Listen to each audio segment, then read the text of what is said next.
Romanos 8,18 diz claramente: as aflições desse tempo presente não são para comparar com a glória que em nós, veja, há de ser revelada.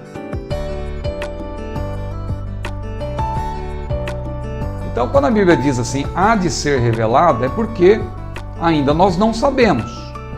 Então, tudo que nós falarmos agora é suposição, porque nós só vamos saber de fato como será o nosso estado eterno, a nossa condição no futuro, quando formos glorificados.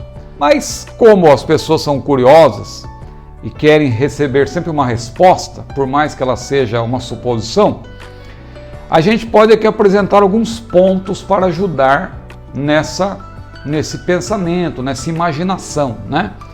Porque, veja, nós vamos nos conhecer no céu, isso é fato.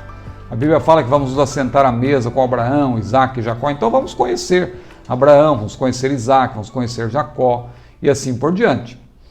Que pontos importantes nós podemos considerar? Primeiro, nós vamos estar em uma nova dimensão, isso é fato, porque carne e sangue não herdam o reino de Deus, né? A alma na terra, embora ela seja imortal, invisível, ela está presa ao corpo. E por estar presa ao corpo, ela também está limitada, né? Então a alma, ela está limitada ao corpo, tanto que se o seu cérebro não estiver bem, né, a alma ela usa o corpo, né? Você pensa como? Para você pensar, a alma é a sede dos nossos pensamentos, sentimentos, vontades, só que a alma usa o corpo. A alma usa os 5 sentidos. Então, o corpo precisa estar bem também. Então, a alma ela fica, na verdade, limitada ao corpo. Agora, na nova dimensão é diferente, porque nós não estaremos mais limitados, porque o corpo será glorificado também. Nós vamos estar num corpo, mas este corpo, esse mesmo corpo, só que será um corpo glorificado, né? Então, o reconhecimento entre as pessoas, como será? Será, sobretudo, pelas características da alma e não pelas características físicas.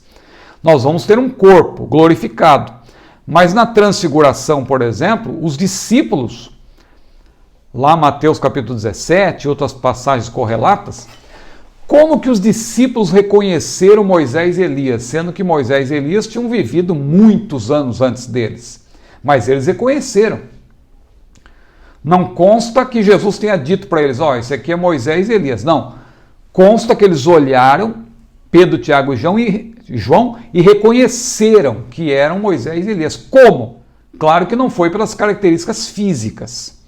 E eles estavam ali o Senhor permitiu que ali eles participassem daquele momento em que Cristo também transfigurou-se diante deles. Os sentidos, portanto, eles não vão ter a mesma importância na eternidade. O conhecimento será maior e de modo diferente. 1 Coríntios capítulo 10, versículos, 1 Coríntios capítulo 13, versículos 10 a 12, a Bíblia mostra que o nosso conhecimento não será menor, nosso conhecimento será maior. Porque hoje nós conhecemos em parte, mas quando estivermos em um corpo glorioso, vamos estar em outra dimensão. Um outro ponto aqui, a vida ela é contínua, observe isso, a vida ela é contínua desde a concepção, né? A pessoa que morre, por exemplo, na fase intrauterina, ela já tem alma, porque a alma ela está no ser humano não a partir do nascimento, a partir do início da vida, e a própria biologia mostra que a vida começa na concepção. Então, na fase intrauterina, é por isso que nós somos contrários ao aborto, porque a vida já começa na fase intrauterina. Não é depois que nasce que a vida inicia, não. Aí é a vida extrauterina, mas ela já começou na fase intrauterina. Então, a gente pergunta, né? Está tudo dentro da mesma questão. Eu estou lançando aí alguns pontos para a nossa mente funcionar e a gente depois vai ligar os pontos. Considerando que a alma será salva, né, por exemplo, uma pessoa que morre, um ser humano que morre antes de nascer. Vamos dizer, uma criança que tem aí, no 5º mês da gravidez da mãe, a criança morre. É um ser humano, que tem alma, né? Que não nasceu, não pôde ter as suas faculdades desenvolvidas para ouvir a mensagem do Evangelho, então entra aí num caso de excepcionalidade, né? E a gente crê que pela graça de Deus, Jesus mesmo falou de deixai vir a mim os pequeninos, né? Então a gente entende que as crianças, até aquela fase da imaturidade ali, não é? O que nós chamamos de inocência, entre aspas, quando a criança não sabe discernir entre o bem e o mal, se a criança morre nessa fase, ela está salva pela graça de Deus, né? Aí, onde eu quero chegar? Como que essa criança, nessa fase intrauterina, será transformada e vai se comunicar no céu? Como vai ser a comunicação?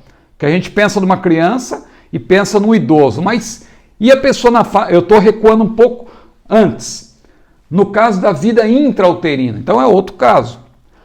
Agora, já caminhando para a resposta agora.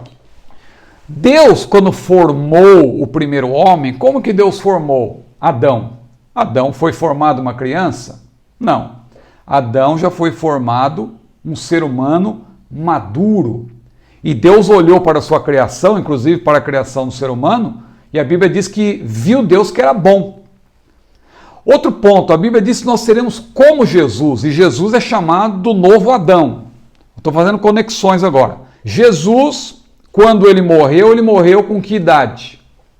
Ele já estava um homem formado, e a Bíblia diz lá em Filipenses capítulo 3, versículos 20 e 21, que a nossa cidade está nos céus, donde também esperamos o Senhor, o Salvador Jesus Cristo, que transformará o nosso corpo abatido em um corpo glorioso, semelhante ao seu. É um ponto também a ser considerado, né? O fato é que o que é mortal, se revestirá da imortalidade. Ninguém vai ter defeito. A velhice é o desgaste do nosso corpo. Por mais que nós não queremos dizer que os velhos têm defeitos, porque Deus criou todas as fases da vida, mas claro que uma pessoa idosa, uma pessoa velha, por assim dizer, de idade avançada, ela já está com desgaste em várias áreas, né? A sua coluna, os seus órgãos vitais já não funcionam tão bem, né? Ela já sente dores para caminhar.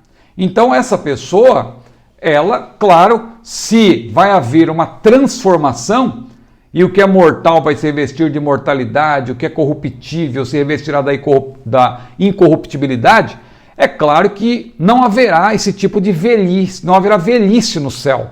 Nós podemos até afirmar.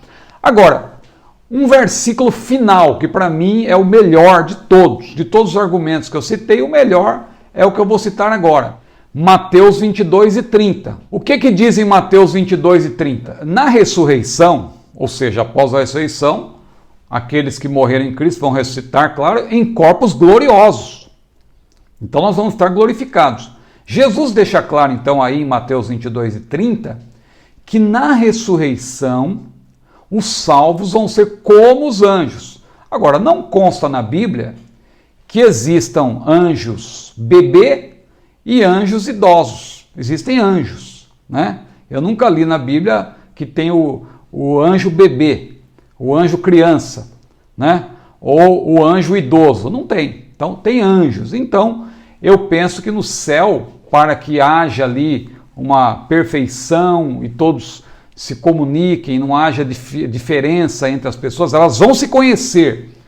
Mas eu creio que o corpo transformado vai ser um corpo não sujeito, claro, às leis da física, vai ser um corpo glorioso semelhante ao de Jesus, mas não vai ser uma aparência de criança ou de idoso, mas vai ser uma aparência nova, como dos anjos. E a Bíblia não diz que há anjo criança e nem anjo idoso. Existem anjos. Então acho que isso aí encerra a questão do lado de cá. Porque do lado de lá, aí não foi revelado ainda, porque a Bíblia diz que as aflições desse tempo presente não são para comparar com a glória que em nós há de ser revelada. Se há algum outro pormenor que alguém quiser fazer suposições, tudo bem. Não é pecado pensar. mas não podemos ser dogmáticos quanto a essas questões, porque temos que esperar o momento certo, né, quando nós formos glorificados.